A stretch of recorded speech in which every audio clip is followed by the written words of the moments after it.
আসসালামু আলাইকুম। আমন্ত্রণ বাংলাভিশন সংবাদে আপনাদের সাথে আছি নাজিয়াত শাহরিয়ার। শুরুতে বিআরবি কেবলস সংবাদ শিরোনাম। ঢাকার 2 সিটিতে ভোট গ্রহণ শেষে চলছে গণনা। বিপুল ভোটে এগিয়ে নৌকার প্রার্থী। ভোটার কম উপস্থিতির দায় প্রার্থী ও রাজনৈতিক দলগুলোর উপর চাপালেন সিইসি। আরেকটি তামাশার নির্বাচন করেছে সরকার, অভিযোগ রিজভির। ভোট বর্জন করে গণতন্ত্র হত্যা চক্রান্ত শুরু করেছে বিএনপি, মন্তব্য মোহাম্মদ নাসিমের। পুরান ঢাকা থেকে রাসায়নিক পদার্থের গোডাউন সরাতে শুরু হয়েছে টাস্কফোর্সের অভিযান। বেশিরভাগ গোডাউন বন্ধ, ভবনে গ্যাস ও বিদ্যুৎ সংযোগ বিচ্ছিন্ন। পিআইবির মহাপরিচালক বিশিষ্ট সাংবাদিক শাহ আলমগীর আর নেই। কোরআন, পিআইবি ও প্রেস ক্লাবে 3 দফা জানাজা শেষে দাফন উত্তরায়।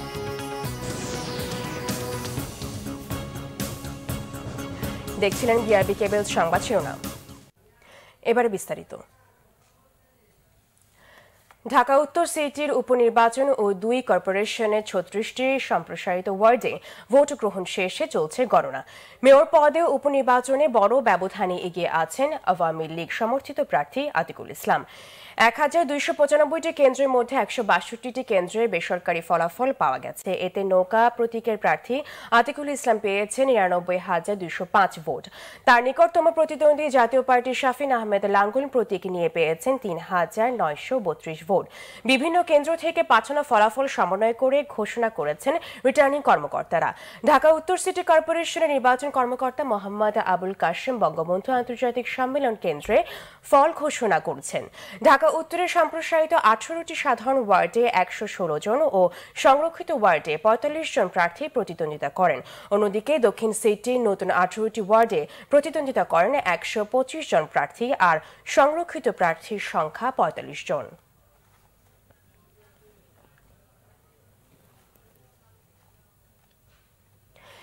এর আগে ঢাকার উত্তর সিটি কর্পোরেশনের মেয়র পদে উপনির্বাচনে এবং উত্তর ও দক্ষিণের নতুন 36টি ওয়ার্ডে নির্বাচনে দিনভর ভোটার উপস্থিতি তেমন ছিল না। তবে প্রধান নির্বাচন কমিশনার ভোট দিতে গিয়ে বলেন, ভোটারদের কেন্দ্রে আনার দায় রাজনৈতিক দল ও প্রার্থীর, নির্বাচন কমিশনের নয়। ভোটের পরিবেশ নিয়ে আওয়ামী লীগের মেয়র প্রার্থী আতিকুল ইসলাম সন্তোষ জানালেও জাতীয় পার্টির প্রার্থী শাফিন আহমেদ বলেছেন, কয়েকটি নির্বাচনে অনিয়মের কারণে ভোটাররা মুখ ফিরিয়ে নিয়েছেন। কদিন থেকেই বৈরী আবহাওয়া আর বৃষ্টির মধ্যেই ঢাকা সিটি নির্বাচনের প্রস্তুতি নিয়েছে কমিশন। বৃহস্পতিবার ভোটের সকালেও বৃষ্টি আর ঠান্ডার মধ্যেই কেন্দ্রে কেন্দ্রে ভোট নেওয়ার প্রস্তুতি নেওয়া হয়। তবে ভোটার উপস্থিতি ছিল না বললেই চলে। ঘণ্টা দুয়েক ভোটার শূন্য থাকার পর আবহাওয়ার অবস্থা ভালো হওয়ার সাথে সাথে কিছু ভোটার আসতে শুরু করেন। নিজেদের ভোটাধিকার প্রয়োগ করতে পেরে আনন্দিত তারা। আমাদের দেশের জন্য আমরা ভোট দেব না, ভোট তো আমার অধিকার, আমি সেই অধিকারের জন্যই আসছি। মানে চিল্লাপালা নাই, কোনো জায়গায় কোনো ধরনের কোনো সমস্যা নেই, লোকজন আসছে হালকাভাবে। বৃষ্টির পর বৃষ্টির কারণে লোকের সমাগম কম হয়েছে, আর এমনি ভোট সবাই উৎফুল্লভাবে দিচ্ছে। তবে ভোটার উপস্থিতি আশানুরূপ না হওয়ায় হতাশ প্রধান নির্বাচন কমিশনার KM নুরুল হুদা। উত্তরায় IES স্কুল কেন্দ্রে ভোট দিয়ে সিইসি এজন্য নির্বাচন অংশগ্রহণমূলক না হওয়াকেই দায়ী করেন। সব রাজনৈতিক দল নির্বাচনে অংশগ্রহণ করেনি, সে কারণে ভোটারদের মধ্যে এটা ওই রকম প্রতিদ্বন্দ্বিতামূলক নির্বাচন হবে না। আমরা তো পরিবেশ সৃষ্টি করে দেই, ভোটার তো বাড়ি বেড়ে গিয়ে আমরা আনতে পারবো না, সেটা তো রাজনৈতিক দল বলতে যারা প্রার্থী তাদের দায়িত্ব। দলীয় প্রতীকের মেয়র নির্বাচনে প্রধান বিরোধী দল না থাকায় ভোটাররা কেন্দ্রে যাওয়ার উৎসাহ হারিয়েছে বলে মন্তব্য করেন নির্বাচন কমিশনার মাহবুব তালুকদার। রাজনৈতিক পরিচয়ে মেয়র পদে নির্বাচন হচ্ছে, কিন্তু প্রধান বিরোধী দলগুলো এতে অংশগ্রহণ না করায় এটি অংশগ্রহণমূলক নির্বাচন নয়। নির্বাচন অংশগ্রহণমূলক না হলে তাতে ভোটারদের ভোট কেন্দ্রে যেতে উৎসাহ দেখা যায় না। রাজনৈতিক অবস্থা যাই হোক না কেন, নির্বাচনী ব্যবস্থা যাতে প্রভাবান্বিত না হয়, এইটাই প্রত্যাশা। এদিকে নিজে ভোট দিতে এসে ভোটারদের কেন্দ্রে এসে ভোট দেওয়ার আহ্বান জানিয়েছেন আওয়ামী লীগের মেয়র প্রার্থী আতিকুল ইসলাম। সকাল 9টার কিছু পরে উত্তরার Nawab Habibullah model school and college কেন্দ্রে ভোট দেন তিনি। যদি আসতেন অবশ্যই এটা ভালো হতো, কিন্তু এটুকু বলতে চাই আপনাদেরকে, কেউ আসুক আর না আসুক, নৌকার বিজয় হবে ইনশাল্লাহ, এবং আমরা সবাই মিলে একটি সুন্দর ঢাকা গড়ব, এই প্রত্যয় আমি আপনাদের সবাইকে বলতে পারি। রাজধানীর গুলশানে নিজের ভোট দিয়েছেন জাতীয় পার্টির প্রার্থী শাফিন আহমেদ। এ সময় তিনি কিছু অনিয়মের অভিযোগ করেন। সকালে অন্যান্য কয়েকটা জায়গা যে দেখে এসেছি, সেখানে অনিয়ম দেখা গেছে। আমরা অনিয়মের কিছু প্রমাণও পেয়েছি। কোনো ভোটার দেখা যায়নি, আমাদের পোলিং এজেন্ট দেখা যায়নি, কথাটা কিন্তু সঠিক নয়। কেন্দ্রের নিরাপত্তার পাশাপাশি রাজধানীর আইনশৃঙ্খলা পরিস্থিতিও বিশেষ নজরদারিতে রয়েছে। কোনো ধরনের নিরাপত্তার ঝুঁকি নেই বলেও জানিয়েছেন ডিএমপি কমিশনার। ভোট দিতে গিয়ে সার্বিক নির্বাচন পরিস্থিতি নিয়ে সন্তোষ প্রকাশ করেছেন স্বরাষ্ট্রমন্ত্রী আসাদুজ্জামান খান। আইনশৃঙ্খলা বাহিনী এত জাতীয় নির্বাচনটাও সুন্দরভাবে উঠিয়ে দিয়েছে। আমি আশা করি আমাদের এই উত্তরের যেটা, তারপর সামনে উপজেলা আসতেছে, সবগুলোই সুন্দরভাবে আইনশৃঙ্খলা বাহিনী মোকাবেলা করবে। ঢাকা উত্তর ও দক্ষিণের নির্বাচিত মেয়র ও কাউন্সিলরদের মেয়াদ হবে 1 বছরের। শারমিন ইব্রাহিম, বাংলা ভিশন, ঢাকা। দর্শক, এই মুহূর্তে নির্বাচনের খবর সংগ্রহে রাজধানী বঙ্গবন্ধু আন্তর্জাতিক সম্মেলন কেন্দ্রে রয়েছেন আমাদের সিনিয়র রিপোর্টার শারমিন ইব্রাহিম। সরাসরি কথা বলছি তার সাথে। শারমিন, ঢাকা উত্তর সিটি নির্বাচনের ভোট গণনার সর্বশেষ কি তথ্য আছে আপনার কাছে, আমাদের জানাবেন। নাজিয়াত, বঙ্গবন্ধু সম্মেলন কেন্দ্রে ঢাকা উত্তরের যে 1295টি কেন্দ্র রয়েছে সেই কেন্দ্রের ফলাফল ঘোষণা করছেন রিটার্নিং কর্মকর্তা আবুল কাশেম। তিনি বিকেল 5:30টার পর থেকেই অল্প অল্প করে ফলাফল ঘোষণা শুরু করেন। কিছুক্ষণ আগে উনি আমাদের 219টি কেন্দ্রের ফলাফল জানিয়েছেন। এর মধ্যে আওয়ামী লীগের নৌকা প্রতীকে প্রার্থী আতিকুল ইসলাম, তিনি ভোট পেয়েছেন 1,39,175 এবং তার নিকটতম প্রতিদ্বন্দ্বী হিসেবে আছেন জাতীয় পার্টির শাফিন আহমেদ, তিনি লাঙ্গল প্রতীকে পেয়েছেন 5,278 ভোট। তো এই এই দুজনের ভোটের ব্যবধান কিন্তু 1,34,000। এর বাইরে আরও যে 3জন যে প্রার্থীরা রয়েছেন মেয়র প্রার্থী, আমি তাদের ফলাফল আপনাকে একটু জানিয়ে দিতে চাই। স্বতন্ত্র প্রার্থী আব্দুর রহিম, তিনি পেয়েছেন 1005 ভোট। এনপিপির আনিসুর রহমান দেওয়ান, তিনি আম প্রতীকে পেয়েছেন 1054 ভোট এবং আরেক প্রার্থী প্রগতিশীল গণতান্ত্রিক দলের বাঘ প্রতীকে তিনি পেয়েছেন শাহিন খান, তিনি পেয়েছেন 1070 ভোট। তো এই 219টি কেন্দ্রের ভোট পড়ার যে শতাংশ, তার একটি হার আমাদের রিটার্নিং কর্মকর্তা জানিয়েছেন, সেটা হলো 29.17%। তো এই যে ভোট পড়ার যে শতাংশটা জানানো হয়েছে, সেটা আসলে এই 36টি ওয়ার্ডে কিছুটা কম হবে বলে রিটার্নিং কর্মকর্তা ধারণা করছেন, যেহেতু এখানে শুধুমাত্রই মেয়র পদে নির্বাচন হয়েছে। তবে নতুন যে 18টি ওয়ার্ডের ভোট হয়েছে ঢাকা উত্তরে, সেখানে ভোটের হার বেশি বলে প্রাথমিক ধারণা দিয়েছেন রিটার্নিং কর্মকর্তা। যেহেতু কাউন্সিলর ভোটারের আগ্রহ বেশি থাকে এবং কাউন্সিলর নির্বাচনে প্রতিদ্বন্দ্বিতা বেশি হয়, সে কারণে সেই সব এলাকায় ভোটার উপস্থিতিও বেশি ছিল বলে আমাদের তিনি জানিয়েছেন। তো প্রায় 1295টি কেন্দ্র রয়েছে ঢাকা উত্তরে। রাত বাড়ার সাথে সাথে আসলে ফলাফল আরো বেশি আমরা আপনাদের জানাতে পারবো।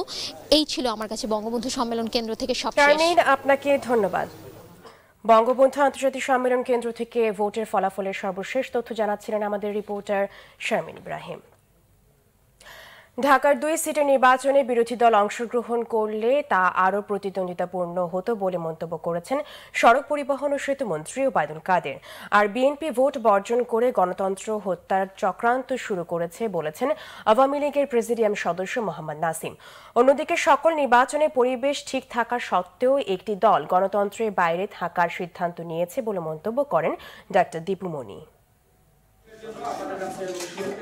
ঢাকার 2 সিটি নির্বাচনে ভোট গ্রহণের পর ধানমন্ডিতে আওয়ামী লীগ সভানেত্রীর রাজনৈতিক কার্যালয়ে সংবাদ সম্মেলনে দলটির যুগ্ম সাধারণ সম্পাদক ডাক্তার দীপু মনি জানান, নির্বাচন অবাধ, সুষ্ঠু ও নিরপেক্ষ হয়েছে। জনগণ শান্তিপূর্ণ পরিবেশে ভোট দিয়েছেন বলে মন্তব্য করেন তিনি। সকল প্রকার পরিবেশ এবং পরিস্থিতি সবকিছুই বজায় থাকা সত্ত্বেও তারা গণতন্ত্রের প্রক্রিয়া থেকে নিজেদেরকে বাইরে রাখার সিদ্ধান্ত নিয়েছেন এবং একের পর এক তারা এই সিদ্ধান্ত নিয়ে যাচ্ছেন। তাতে তাদের কি উপকার হয়েছে জানি না, কিন্তু তারা দেশের অগ্রগতিতে কোনো ধরনের বাধা তারা সৃষ্টি করতে নিশ্চয়ই চেষ্টা করছেন এর মধ্য দিয়ে, কিন্তু দেশ জননেত্রী শেখ হাসিনার নেতৃত্বে অপ্রতিরোধ্য গতিতে এগিয়ে চলছে। দুপুরে জাতীয় প্রেস ক্লাবে এক আলোচনায় আওয়ামী লীগের প্রেসিডিয়াম সদস্য মোহাম্মদ নাসিম বলেন, ভোট নয়, জনগণ থেকেই পালিয়ে গেছে বিএনপি। আজকে আপনারা কি করছেন? আপনি ভোট বর্জন করে বরঞ্চ আমি বলতে চাই গণতন্ত্রকে হত্যা করার ব্যবস্থা আপনি বিএনপি করে যাচ্ছেন। আপনাকে গণতন্ত্র হত্যা করার ব্যবস্থা করে নির্বাচন বর্জন করবে, নির্বাচনকে অংশগ্রহণ করবে না, আর অসত্য কথা বলে যাবে, তা হতে পারে না। দিনের শুরুতে ঢাকা চট্টগ্রাম মহাসড়কে নারায়ণগঞ্জের সোনারগাঁওয়ে সেতু পরিদর্শন শেষে সড়ক পরিবহন ও সেতুমন্ত্রী ওবায়দুল কাদের বলেন, খালেদা জিয়ার অসুস্থতা নিয়ে রাজনীতি না করাই ভালো। মেয়র ইলেকশনটা আরও প্রতিদ্বন্দ্বিতাপূর্ণ হতো যে দলীয়ভাবে বিরোধী দল অংশ নিত। বিরোধী দল না থাকার কারণে যে একেবারেই ভোটার শূন্য যে একটা অবস্থার দেখেছি আমরা, সাদেক হোসেন খোকা মেয়র নির্বাচিত হয়েছিলেন, সেই অবস্থা অন্তত হবে না। আগামী ঈদ উল ফিতরের আগে ঢাকা চট্টগ্রাম মহাসড়কে নির্মাণাধীন দ্বিতীয় কাঁচপুর সেতু, দ্বিতীয় মেঘনা সেতু, দ্বিতীয় গোমতী সেতু উদ্বোধন করা হবে বলেও জানান সড়ক পরিবহন ও সেতুমন্ত্রী। সৈয়দ আব্দুল মুহিত, বাংলা ভিশন, ঢাকা। নির্বাচনী উৎসবে লেশমাত্র নেই, গণতন্ত্রকে হত্যা করে সরকার তামাশা নির্বাচন করছে বলেছেন বিএনপির সিনিয়র যুগ্ম মহাসচিব রুহুল কবির রিজভী। নয়াপল্টনে কেন্দ্রীয় কার্যালয়ে সংবাদ সম্মেলনে রুহুল কবির রিজভী অভিযোগ করেন, 29 ডিসেম্বর মিডনাইট ইলেকশন করে এখন বর্বরচিত একদলীয় কর্তৃত্ব নিরঙ্কুশ করতেই চাইছে সরকার। সেজন্য বেগম জিয়াকে জামিন ও সুচিকিৎসা ব্যবস্থা না করে এক অশুভ পরিণতির দিকে ঠেলে দিতে চায় সরকার। অবিলম্বে বেগম খালেদা জিয়ার মুক্তির দাবি জানান তিনি। রাজনৈতিক দলগুলো নির্বাচনে অংশ না নেওয়া প্রসঙ্গে সিইসির বক্তব্যেরও সমালোচনা করেন রিজভী। বলেন, সিইসি স্বীকার করে নিলেন জনগণ ও রাজনৈতিক দলগুলোর কাছে তার কোনো গ্রহণযোগ্যতা নেই। আজকে তো নির্বাচন, গতকাল রাত্রেই ওটা ঠিক হয়ে গেছে। ব্যালট বক্স মানে স্টাফিং হয়ে গেছে রাত্রেই। যেখানে প্রতিদ্বন্দ্বিতা থাকবে, সুষ্ঠু নির্বাচন হবে, সেখানেই তো প্রতিযোগিতার ব্যাপার। আজকে সারা শহরে কি পরিস্থিতি, কি অবস্থা, কোথাও কোনো উত্তাপ, কোনো প্রতিযোগিতা, কোনো ধরনের নির্বাচন তো আমাদের দেশে একটা উৎসব। সেই উৎসবের কি লেশমাত্র আছে কোথাও? গণতন্ত্রের উত্তাপ, গণতন্ত্রের প্রতিযোগিতাকে হত্যা করেছে এই সরকার। এখন একটা মানে নির্বাচন দেখাতে হয়, অর্থাৎ স্বৈরশাহীর মুখের মধ্যে একটা প্লাস্টিক সার্জারি করে এটা গণতন্ত্র ভাব দেখানো, কিন্তু এইটা ওইটাতেও পারছেন না, ওটাও ব্যর্থ হয়ে যাচ্ছেন। রাজধানীর ভাসানটেক বস্তিতে আগুনে পুড়ে গেছে কয়েকশো ঘর। পোড়া বস্তি ডোবা থেকে উদ্ধার করা হয়েছে 2 শিশুর মরদেহ। নিঃস্ব পরিবারগুলোতে চলছে হাহাকার। আগুনের ঘটনায় 5 সদস্যের তদন্ত কমিটি গঠন করা হয়েছে। এদিকে কেরানীগঞ্জে পল্লী বিদ্যুতের পাওয়ার গ্রিড স্টেশনে অগ্নিকাণ্ডের ঘটনায় প্রায় 100 কোটি টাকা ক্ষতি হয়েছে বলে দাবি করেছে কর্তৃপক্ষ। চকবাজারে ভয়াবহ অগ্নিকাণ্ডের সপ্তাহ না পেরোতেই আবারও আগুনে পুড়ে ছাই হলো মিরপুরের ভাসানটেকের জাহাঙ্গীর বস্তি। আগুনে কয়লা হয়েছে কয়েকশো টিনের ঘর। বুধবার দিবাগত রাত 1:30টার দিকে সিআরপি হাসপাতালের পাশে ভাসানটেকের এই বস্তিতে লাগা আগুন ছড়িয়ে পড়ে মুহূর্তের মধ্যে। ফায়ার সার্ভিসের 21টি ইউনিটের প্রায় 2 ঘন্টার চেষ্টায় আগুন নেভানো সম্ভব হয়। কোনো মতে রাত কাটানোর পর দিনের বেলায় শেষ সম্বলটুকুর খোঁজে হয়রান সর্বস্ব হারানো মানুষগুলো। তাদের বুক ফাটা আর্তনাদে ভারী হয়ে ওঠে সেখানকার চারপাশ। বস্তি ভেঙে দিল, সব মাল আমার দেওরের ঘর। বাসা বাড়ি কাজ করি আমি, ছাগল টাগল জিনিসপত্র টাকা পয়সা সব থেকে খালি কোনো মতো জানটা নিয়ে ফিরে আসছি। 6টা সন্তান, আমি 1 লাখ টাকা তৈছি বাবা, আমি একটা পয়সা হয়ে যাইতাম করে সর্বহার হয়ে বাড়িছি। আগুনের সূত্রপাত কিভাবে হয়েছিল তা এখনও নিশ্চিত হওয়া যায়নি। তবে প্রত্যক্ষদর্শীদের ধারণা, মশার কয়েল কিংবা গ্যাস সিলিন্ডার বিস্ফোরণে ঘটতে পারে মর্মান্তিক এই দুর্ঘটনা। ঘটনার কয়েক ঘন্টা পর বৃহস্পতিবার দুপুরে 2 শিশুর মরদেহ উদ্ধার করে ফায়ার সার্ভিস। আগুনের কারণ অনুসন্ধানে গঠন করা হয়েছে 5 সদস্যের তদন্ত কমিটি। এই বাচ্চা কাচ্চালে কই যামো, কি করবো, কি কামো, আমরা সাহায্য করুক, আমরা একটা সরকার একটা কিছু করুক। আমরা কোথায় যাবো? আমরা তো বাংলাদেশের নাগরিক। রোহিঙ্গারা যদি স্থান পাইতে পারে, রোহিঙ্গারা সবকিছু পাইতে পারে, আমরা কেন পাবো না? কিচ্ছু পাইছি না, মনে পর্যন্ত পানি দেও না, এ পর্যন্ত পানি দেও পাইছি না। 144 থেকে কাজ শুরু করে আমরা প্রথমে আগুন নিয়ন্ত্রণে আনি। আগুন নিয়ন্ত্রণে আনার পরে আমরা 8টার সময় আগুন সম্পূর্ণরূপে নির্বাপন করতে সক্ষম হই। 2 জন আহত এবং 2 জন নিহত আমরা সর্বশেষ আমাদের মেসেজ। এদিকে উদ্বোধনের আগেই বুধবার রাতে কেরানীগঞ্জে পল্লী বিদ্যুতের পাওয়ার গ্রিড স্টেশনে অগ্নিকাণ্ডের ঘটনায় প্রায় 100 কোটি টাকা ক্ষতি হয়েছে বলে দাবি করেছে কর্তৃপক্ষ। আগুনে মূল্যবান 3টি ট্রান্সফরমার, একটি ভবন ও ভবনে রাখা যন্ত্রপাতি পুড়ে ছাই হয়েছে। মিজানুর রহমান সবুজ, বাংলা ভিশন, ঢাকা। আজ থেকে শুরু হয়েছে পুরান ঢাকা থেকে রাসায়নিক পদার্থের গোডাউন সরাতে টাস্কফোর্সের অভিযান। এদিন দক্ষিণ সিটি কর্পোরেশনের প্রধান স্বাস্থ্য কর্মকর্তার নেতৃত্বে 6টি সহ মোট 19টি গোডাউনে অভিযান চালানো হয়। বেশিরভাগ গোডাউন তালাবন্ধ থাকায় সেই সব ভবনের গ্যাস, বিদ্যুৎ সংযোগ বিচ্ছিন্ন করা হয়। মার্চ মাস পর্যন্ত এই অভিযান চলবে বলে জানিয়েছেন দক্ষিণ সিটি কর্পোরেশন। সকালে চকবাজার থানা এলাকায় ইসলামবাগে রাসায়নিক পদার্থের গোডাউনের বিরুদ্ধে অভিযানে নামে এ বিষয়ে গঠিত টাস্কফোর্স। একে একে এলাকাটির 6টি ভবনের নিচতলায় রাসায়নিকের গোডাউনে অভিযান চালায় টাস্কফোর্স সদস্যরা। আগে থেকেই এই গোডাউনগুলো চিহ্নিত করে রেখেছিল ঢাকা দক্ষিণ সিটি কর্পোরেশন। তবে অভিযানে একটি বাদে অন্য সবগুলো গোডাউনই তালাবদ্ধ ছিলেন না এগুলোর মালিকও। বাসার নিচে, আবাসিক এলাকার নিচে আমরা গোডাউন চিহ্নিত করেছি। এখানে বিপুল পরিমাণ দাহ্য পদার্থ আমরা দেখেছি এবং আজকে আমরা পেশা, ওয়াসা, তিতাস গ্যাসের মাধ্যমে সমস্ত ইউটিলিটি সংযোগ বিচ্ছিন্ন করেছি। আজ থেকে আমাদের অভিযান শুরু হলো। এই অভিযান 1 মাস চলবে। 1 মাসের মধ্যে ইনশাল্লাহ আমরা এই পুরান ঢাকার আবাসিক এলাকা থেকে সমস্ত গোডাউন এবং কারখানা স্থানান্তর করব। চকবাজার সহ আশপাশের এলাকার অধিকাংশ আবাসিক ভবনের নিচেই রয়েছে কোনো না কোনো কারখানা অথবা গোডাউন।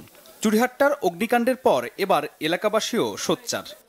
মাননীয় আইএমপি মহোদয় থাকবেন এবং এলাকাবাসী যারা ব্যবসায়িক আছেন তাদেরকে নিয়ে আমরা একটা মিটিং করতেছি। এই মিটিংয়ের মাধ্যমে আমরা তাদেরকে মেসেজটা পৌঁছে দেব যেন তারা অতি শর্তে যারা এই এলাকায় বসবাস, যারা ফ্যাক্টরি আছে, কেমিক্যাল গোডাউন আছে, তারা জানি এখান থেকে সরিয়ে নিয়ে যায়। শিগগিরই পুরান ঢাকার সকল রাসায়নিক পদার্থের কারখানা ও গোডাউন স্থায়ীভাবে কেরানীগঞ্জে স্থানান্তরের কাজ চলছে বলেও জানিয়েছে city corporation. Miraj Hossain Gazi, Bangla Vision, Dhaka. Press Institute Bangladesh পিআইবির মহাপরিচালক ও বিশিষ্ট সাংবাদিক মোহাম্মদ শাহ আলমগীর আর নেই। ইন্না লিল্লাহি ওয়া ইন্না ইলাইহি রাজিউন। লিউকেমিয়া, থ্যালাসেমিয়া, উচ্চ রক্তচাপ ও ডায়াবেটিস সহ নানা জটিলতায় ভুগছিলেন তিনি। বাদ আসর উত্তরায় তাকে দাফন করা হয়। 35 বছরের দীর্ঘ সাংবাদিকতা জীবনে শাহ আলমগীর একাধিক টেলিভিশন ও প্রিন্ট মিডিয়ায় গুরুত্বপূর্ণ দায়িত্ব পালন করেছেন। 1957 সালে ব্রাহ্মণবাড়িয়ায় জন্মগ্রহণ করেন সাংবাদিক শাহ আলমগীর। তবে বাবার চাকরির কারণে জীবনের বেশিরভাগ সময় কেটেছে ময়মনসিংহে।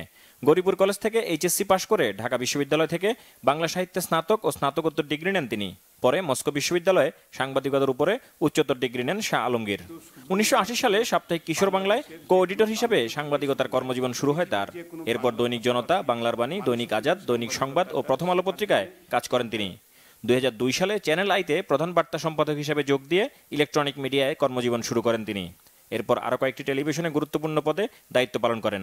2013 সালে যোগ দেন মহাপরিচালক হিসেবে প্রেস ইনস্টিটিউট অব বাংলাদেশ পিআইবিতে। সেখানে কর্মরত অবস্থায় গত 21 ফেব্রুয়ারি ডায়াবেটিস ও অন্যান্য জটিলতার কারণে তাকে ভর্তি করা হয় রাজধানীর সম্মিলিত সামরিক হাসপাতালে।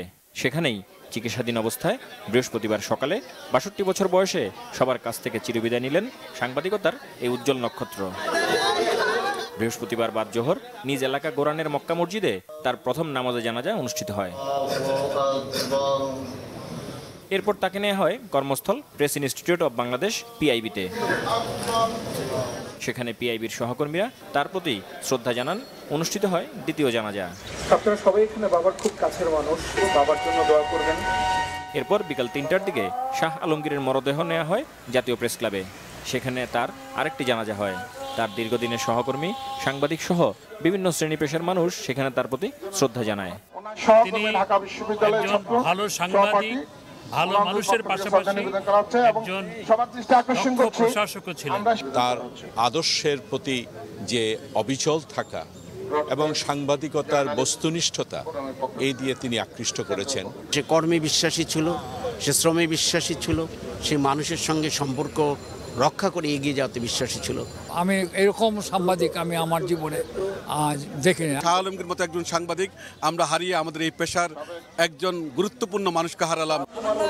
জাতীয় প্রেস ক্লাবে শ্রদ্ধা নিবেদন শেষে শাহ আলমগীরের মরদেহ নিয়ে যাওয়া হয় উত্তরায়। সেখানে আরেক দফা জানাজা শেষে 12 নম্বর সেক্টর কবরস্থানে তাকে দাফন করা হয়। আহমেদ সরওয়ার, বাংলা ভিশন, ঢাকা। নিচ্ছি সিবিসি টাইমস সংবাদ বিরতি, সাথেই থাকুন, ফিরে এসে থাকছে বৈরী আবহাওয়ার মধ্যে শান্তিপূর্ণভাবে পটুয়াখালী, বরগুনার আমতলী ও ঝিনাইদহের কালীগঞ্জ পৌরসভা নির্বাচন অনুষ্ঠিত, আসছে ফলাফল। শেষ হলো 21শে গ্রন্থমেলা। প্রকাশনা জানিয়েছেন এবার বেচা বিক্রি ভালো হয়নি, সময় বাড়ানোর আবেদনে সাড়া দেয়নি বাংলা একাডেমি। আপনারা দেখছেন বাংলা ভিশন সংবাদ।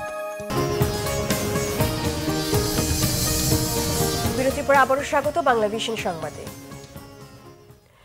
বৈরী আবহাওয়ার মধ্যে অনুষ্ঠিত পটুয়াখালী পৌরসভা নির্বাচনে স্বতন্ত্র প্রার্থী মোহাম্মদ মহিউদ্দিন আহমেদ মেয়র হিসেবে বেসরকারিভাবে নির্বাচিত হয়েছেন। এদিকে বরগুনার আমতলী ও ঝিনাইদহের কালীগঞ্জ পৌরসভা নির্বাচনে ভোট গ্রহণ শেষ, চলছে গণনা। পঞ্চগড় জেলা পরিষদের চেয়ারম্যান পদে উপনির্বাচনে জেলা আওয়ামী লীগের সাধারণ সম্পাদক আনোয়ার সাদাত সম্রাট বেসরকারিভাবে নির্বাচিত হয়েছেন।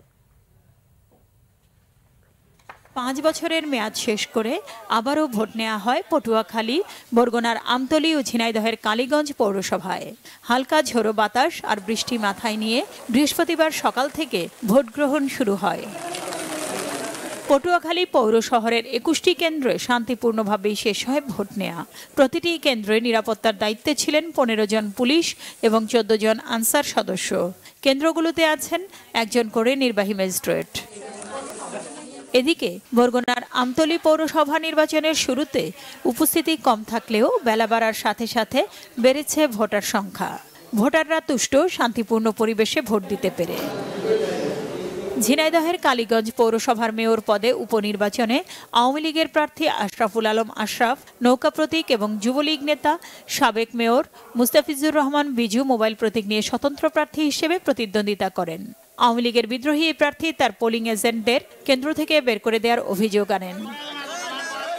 এদিকে পঞ্চগড় জেলা পরিষদের চেয়ারম্যান পদে উপনির্বাচনে জেলা আওয়ামী লীগের সাধারণ সম্পাদক আনোয়ার সাদাত সম্রাট বেসরকারিভাবে নির্বাচিত হয়েছেন। অন্যদিকে কোনো প্রতিদ্বন্দ্বী না থাকায় দিনাজপুরের হাকিমপুর উপজেলায় আওয়ামী লীগ প্রার্থী হারুনুর রশিদ হারুন চেয়ারম্যান পদে নির্বাচিত হয়েছে। নাসরুন গীতি, বাংলা ভিশন নিউজ ডেস্ক। শেষ হলো অমর 21শে গ্রন্থমেলা। শেষ দিকেও ক্রেতা দর্শনার্থী ছিল না আশানুরূপ। প্রকাশকরা জানিয়েছেন এবার বেচা বিক্রি খুব ভালো হয়নি। তারা বলেন ভালো বইয়েরও ঘাটতি ছিল মেলায়। দুদিনের জন্য বই মেলার সময় বাড়ানো আবেদন বাংলা একাডেমি নাকচ করায় কিছুটা হতাশ প্রকাশকরা। বৃহস্পতিবার সকালের বৃষ্টি প্রভাব ফেলেছে বইমেলার শেষ দিনটাকে। গত 3 দিন ধরেই বৈরী আবহাওয়ার কারণে দর্শনার্থী উপস্থিতি কিছুটা কম ছিল। দর্শক খরায় শেষ হচ্ছে মাসব্যাপী অমর 21শে গ্রন্থমেলা। বৃষ্টির কারণে অনেক স্টলে বই প্রদর্শনও করতে পারেনি ঠিকমতো। তবে সন্ধ্যার আগে কিছুটা দর্শনার্থী বেড়েছে। শেষ দিনে যারা এসেছেন তারাই চেষ্টা করেছেন পছন্দের বই কেনার। লেখক প্রকাশকরা বলছেন জ্ঞানের মেলাকে আরো দর্শক প্রিয় করতে নতুন করে ভাবতে হবে। গোয়েন্দা বই, তারপর সায়েন্স ফিকশনের বই ইত্যাদি বই ভালো লাগে। বইমেলা আমাদের চিরায়ত একটা ঐতিহ্য, সে 1952 সাল থেকে। সমস্ত মাসব্যাপী একটা শূন্যতা বিরাজ করতেছিল, পাঠক যেন তার প্রাণের বইটি পায়নি। চকবাজার ট্র্যাজেডির কারণে এবারের মেলায় কিছুটা বিষণ্ণতা ছিল। ঢাকা সিটির নির্বাচনের কারণে অনেক এলাকায় যানবাহন বন্ধ ছিল। তার উপর কয়েকদিনের বর্ষা, বেচা বিক্রির অবস্থা ভালো না জানিয়ে প্রকাশকরা আবেদন করেছিলেন মেলার সময় 2 দিন বাড়ানোর, যদিও তা নাকচ করেছে বাংলা একাডেমি। বই তো ডিসপ্লে দিতে পারতেছি না এবং বেচা বিক্রি বেশি ভালো না। বাণিজ্য মেলা কিছুটা বাধাগ্রস্ত তো হয়েছেই, আর একটা হচ্ছে চকবাজার ট্র্যাজেডি। রিমঝিম বৃষ্টি অবশ্যই সুখপ্রদ, সেটা সুনির্দিষ্ট বর্ষাকালেই, কিন্তু বসন্তে আমরা এটা আশা করি নাই। বিশেষ করে 21শে মেলার মাঝখানে কোনো রকম সাবসিডি সরকার না দেয়, তাহলে আমার মনে হচ্ছে যে পাবলিকেশন আসলে বেশি দিন বাঁচবে না। আমরা যেটাকে অনেক বড় করে দেখাচ্ছি, ভিতরের ঘটনা হচ্ছে খুব খারাপ, এবং আমরা জানি যে এবছর অনেক কম বই বিক্রি হচ্ছে। শেষ দিনে মেলায় এসেছে 100-র উপরে নতুন বই। এদিন কবি আল মাহমুদের উপর একটি স্মারক গ্রন্থ প্রকাশ হয়। এবারের মেলায় মোট বই এসেছে 4700-র মতো, যার মধ্যে গল্প ও উপন্যাসের সংখ্যাই বেশি। আরিফুল হক, বাংলা ভিশন, ঢাকা। আবারও নিচ্ছি সিবিসি টাইলস সংবাদ বিরতি, সাথেই থাকুন, ফিরে এসে থাকছে। আটক ভারতের পাইলটকে আগামীকাল মুক্তি দেওয়ার ঘোষণা ইমরান খানের, পাকিস্তানের বিরুদ্ধে ষড়যন্ত্রের অভিযোগ মোদির।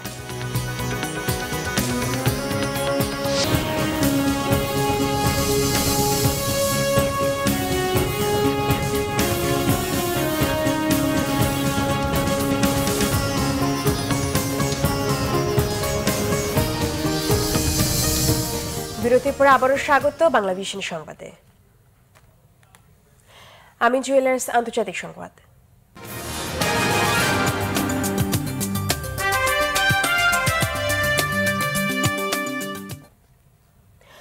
টান টান উত্তেজনার পর অবশেষে আটক ভারতীয় পাইলটকে মুক্তি দেওয়ার ঘোষণা দিয়েছেন পাকিস্তানের প্রধানমন্ত্রী ইমরান খান। পার্লামেন্টে দেয়া এক ভাষণে ইমরান খান বলেন, শান্তির বার্তা হিসেবে শুক্রবার পাইলট অভিনন্দনকে মুক্তি দেওয়া হচ্ছে। তবে পাকিস্তানের বিরুদ্ধে ষড়যন্ত্র অভিযোগে এনেছেন ভারতের প্রধানমন্ত্রী নরেন্দ্র মোদী। পাকিস্তানি প্রধানমন্ত্রী জানান, উত্তেজনা নিরসনে বুধবার রাতে ভারতের প্রধানমন্ত্রী নরেন্দ্র মোদীর সাথে টেলিফোনে যোগাযোগ করার চেষ্টা করেছেন তিনি, তবে ভারতের পক্ষ থেকে কোনো সাড়া পেয়েছেন কিনা তা জানাননি। মঙ্গলবার পাকিস্তানি ভূখণ্ডে ঢুকে ভারতের বিমান হামলার জেরে বুধবার ভারতীয় দুইটি জেট বিমান ভূপাতিত করে এক পাইলটকে আটক করে পাকিস্তান। ইসলামাবাদ বারবারই আলোচনার প্রস্তাব দিলেও কোনো মন্তব্য করেনি নয়াদিল্লি। বৃহস্পতিবার এক ভাষণে ভারতের প্রধানমন্ত্রী নরেন্দ্র মোদী অভিযোগ করেন, জঙ্গি হামলার মাধ্যমে ভারতকে অস্থিতিশীল করার ষড়যন্ত্র করছে পাকিস্তান। কাশ্মীর পরিস্থিতি ঘোলাটে করে নির্বাচনী ফায়দা তোলার অভিযোগ উঠেছে মোদীর বিরুদ্ধে। পার্লামেন্টে 21টি বিরোধী দলের বৈঠক শেষে মোদীর সমালোচনা করেন কংগ্রেসের সভাপতি রাহুল গান্ধী। ঢাকার 2 সিটিতে ভোট গ্রহণ শেষে চলছে গণনা। বিপুল ভোটে এগিয়ে নৌকার প্রার্থী। ভোটার কম উপস্থিতির দায় প্রার্থী ও রাজনৈতিক দলগুলোর উপর চাপালেন সিইসি। আরেকটি তামাশা নির্বাচন করেছে সরকার, অভিযোগ রিজভির।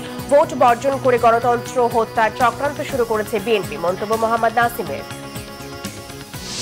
পুরান ঢাকা থেকে রাসায়নিক পদার্থের গোডাউন সরাতে শুরু হয়েছে টাস্ক ফোর্সের অভিযান। বেশিরভাগ গোডাউন বন্ধ, ভবনে গ্যাস ও বিদ্যুৎ সংযোগ বিচ্ছিন্ন। পিআইবির মহাপরিচালক বিশিষ্ট সাংবাদিক শাহ আলমগীর আর নেই। গোরান পিআইবি ও প্রেস ক্লাবে 3 দফা জানাজা শেষে দাফন উত্তরায়। এই ছিল এখনকার মতো। পরের সংবাদ রাত 10:30টায়, তার আগে 9টায় রয়েছে নিউজ টপ 10 দেখার আমন্ত্রণ রইল। এছাড়া ফেসবুকে বাংলা ভিশন সংবাদ সরাসরি দেখে লগ ইন করতে পারেন facebook.com/বাংলাভিশনে। এতক্ষণ সাথে থাকার জন্য ধন্যবাদ সবাই।